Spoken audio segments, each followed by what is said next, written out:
السلام علیکم ورحمۃ اللہ وبرکاتہ۔ الحمدللہ رب العالمین والصلاة والسلام علی سید الانبیاء والمرسلین وصلی اللہ تعالی علی خیر خلقہ محمد وآلہ اجمعین، اما بعد۔ اللہ سبحانہ وتعالی یقول اعوذ باللہ من الشیطان الرجیم، بسم اللہ الرحمن الرحیم، اقرأ باسم ربک الذی خلق۔ منگیر شہر کے تعلیم یافتہ حضرات اور سر سید احمد خان کے قدرداں یہاں کے منتظمین، آپ تمامی حضرات قابل مبارکباد ہیں۔ بالخصوص اس بات کے قابل مبارکباد ہیں کہ سر سید احمد خان کا پروگرام جو تصور میں بھی نہیں تھا کہ ان کے یاد پر ایک بزم سجایا جائے گا، اور وہ بھی مرزا پور بردہ کی سرزمین پر سجایا جائے گا۔ یہ بہت افسوسناک بات ہے کہ اس طرح کا بزم اگر منگیر کے ٹاؤن ہال میں ہوتا، منگیر کے پولو میدان میں ہوتا، یا کسی وسیع و عریض مقام پر ہوتا جہاں پر کہ سر سید احمد خان کی افادیت کو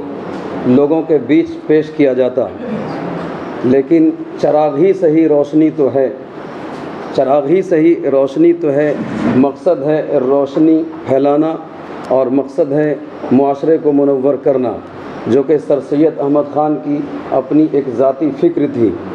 علامہ اقبال کا ایک شعر یاد آتا ہے کہ ہزاروں سال نرگس اپنی بے نوری پہ روتی ہے، بڑی مشکل سے ہوتا ہے چمن میں دیدور پیدا، بڑی مشکل سے ہوتا ہے چمن میں دیدور پیدا۔ سر سید احمد خان جدید قدیم نافع اور جدید صالح کے علم بردار تھے۔ سر سید احمد خان ہماگیر ایک شخص نہیں بلکہ ایک ایسی شخصیت تھی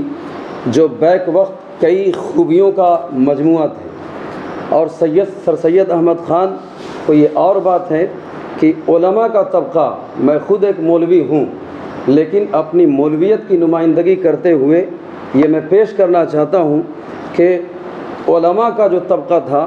سر سید احمد خان کی مخالفت نہیں بلکہ ان کے خلاف کھڑے ہو گئے انگریز کی بنیاد پر۔ 1857 میں مسلمانوں کی جب ناکامی ہوئی تو وہاں سے دو رجحان وہ جنم لے لیے۔ ایک رجحان وہ رجحان تھا جو کہ علماء کا رجحان تھا اور نمائندگی علماء کر رہے تھے، لیکن اس کے برخلاف سر سید احمد خان اس سے نکلنا چاہتے تھے، اور ایک کہہ لیجئے کہ یہاں پر پڑھے لکھے لوگ تشریف فرما ہیں، ذہنی سطحیت میں بلندی پیدا کرنا چاہتے تھے، اور جو کہہ دیجئے قدامت پرستی اور توہم پرستی میں جو جکڑا ہوا جو معاشرہ تھا اس سے نکال کر ہمکنار کرانا چاہتے تھے، اور سائنسی فکر اور طرز پر لوگوں کو ڈھالنا چاہتے تھے۔ اور یہ ایک فکر تھا اور آج بھی ہے، اس سے انکار نہیں کیا جا سکتا، وہ ایک فکر تھا اور آج بھی ہے کہ علماء کا اچھا خاصا طبقہ دنیاوی علوم کو علم سے کنارے رکھتا ہے۔ دنیاوی علوم کو علم سے کنارے رکھتے ہوئے وہ یہ سوچتا ہے کہ اگر معدنیات کا علم یا فلکیات کا علم یا حیوانات اور جمادات اور نباتات کا علم اگر یہ حاصل کرتا ہے تو یہ انگریز کا غلام ہے یا انگریز کی طرفداری میں یہ کھڑا ہوتا ہے، جبکہ ہمارا نظام یہ نہیں کہتا ہے، اس لیے کہ ہم نے ابن سینا کو پڑھا ہے، ہم نے فارابی کو پڑھا ہے، ہم نے حرابی کو پڑھا ہے، جنہوں نے کہ میڈیکل سائنس میں بڑا کام کیا، اور اس نقطۂ نظر سے کام کیا کہ معاشرے کے اندر جو بھی چیز ہے اس کی اساس اور اس کی بنیاد وہ تعلیم ہے، وہ تعلیم ہے۔ تعلیم کے بغیر کوئی بھی انسان وہ اپنے ضمیر کو روشن نہیں کر سکتا یا اپنی معافی ضمیر کو ادا نہیں کر سکتا۔ سر سید احمد خان اس چیز کی علم برداری کی اور ایک معاشرے کو ایک ایسا منظم طریقے سے سجانے کی کوشش کری تعلیمی پلیٹ فارم پر کہ جو ہمارے بادل اسکول آف ایجوکیشن کے ڈائریکٹر صاحب جناب خالد سیف اللہ صاحب کی ایک بات جو آئی سامنے کہ اختلافات، تو اختلافات انشاء پردازی میں ہوتی ہیں۔ اگر کسی نے قمر کا ترجمہ چاند کر دیا یا چاند کا ترجمہ قمر کر دیا، آب کو پانی لکھ دیا یا پانی کو آب لکھ دیا، تو یہ انشاء پردازی کی غلطی ہوتی ہے اور ہوئی ہے، لیکن اس کی شخصیت سے، اس کی ذات سے کوئی عنود نہیں ہے، کوئی مخالفت نہیں ہے۔ مختلف ترجمے اگر آپ پڑھیں گے قرآن کے، خاص کر کے قرآن کے، تو الگ الگ ترجمے الگ الگ اسٹائل سے لکھتے ہیں۔ ایک انگلش کا پیراگراف، جو بھی انگلش کے جو پڑھے لکھے لوگ ہیں یا سند یافتہ جو جانکار ہیں، ان کے سامنے اگر انگلش کا ایک پیراگراف دے دیا جائے اور کہا جائے اردو میں اس کا ترجمہ کیا جائے، اور اسی چیز کا ترجمہ کسی دوسرے انگلش کے جانکار کو دے دیا جائے، تو مواد تو ایک ہو سکتا ہے، مواد ایک ہو جائے گا، لیکن انداز تحریر جو ہے، جو انشاء پردازی کا اسلوب ہے، اس میں الگ اختلاف ہو سکتا ہے۔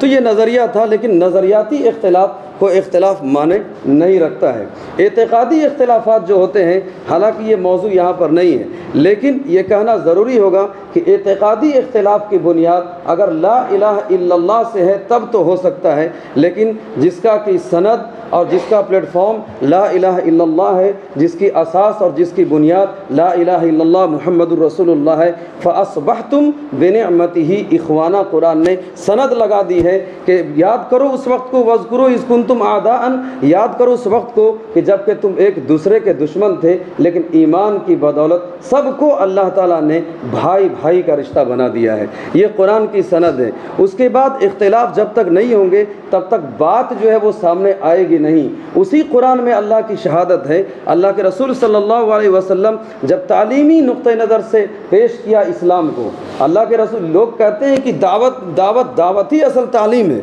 دعوت ہی اصل تعلیم ہی ہے، اور تعلیم ہی اصل دعوت ہے، اصل بنیادی چیز جو ہے وہ تعلیم ہے۔ تو اللہ کے رسول صلی اللہ علیہ وسلم کی جب مخالفت ہوئی تو فرمایا اللہ رب العزت نے، یا ایھا الرسول بلغ ما انزل الیک من ربک وان لم تفعل فما بلغت رسالتہ واللہ یعصمک من الناس۔ یہ آیات کریمہ ہیں قرآن مجید کے۔ حضرات سر سید احمد خان کے عنوان پر، ان کی جو یاد پر یہ جو بزم کا انعقاد ہوا ہے، تو میں اپنی بے وضاحتی کا اعتراف کرتا ہوں کہ اتنے بڑے لوگ یہاں پر تشریف رکھتے ہیں، اور ایسے لوگ جو ماشاءاللہ ٹھیکروں کو کندن بنانے والے لوگ ہیں، اور بہت سارے صاحب کتاب بھی ہیں ماشاءاللہ، جن کی زبان بھی اچھی ہے، قلم بھی جو ہے اچھا ہے، تو آپ ان سے استفادہ کریں اور یہ عزم کریں یہاں پر کہ انشاءاللہ سر سید کہ جو آئندہ جو کوئی بھی پروگرام یا بزم کا انعقاد ہوگا تو اس چند لوگ کے ذریعے نہیں ہوگا، بلکہ پورے منگیر کو انشاءاللہ اکٹھا کریں گے، اور ہر کس و ناقص اس میں شریک ہوں گے، اور ہر لوگوں کو